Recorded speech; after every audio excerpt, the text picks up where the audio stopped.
In December, the French president held a fundraising conference for the G5 Sahel force.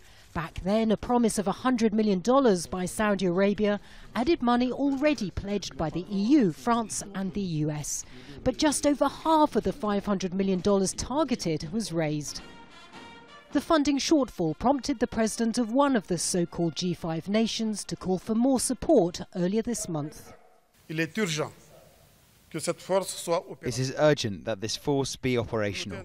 The international community, whose serious decisions in Libya have had disastrous consequences for the security of our countries, must show greater solidarity with the Sahel.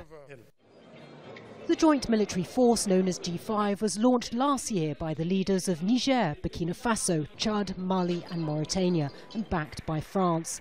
Its 5,000 troops will work alongside UN peacekeepers in Mali and French soldiers already deployed in Sahel. Its mission is to stop cross-border attacks from armed groups, including Boko Haram and affiliates of Al-Qaeda and ISIL, as well as crack down on weapons and people trafficking.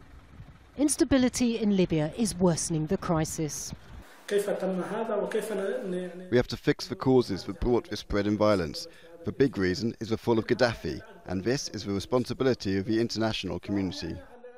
G5 Sahel and European Union leaders meeting in Brussels on Friday hope to raise enough money to enable the force to be fully operational within weeks.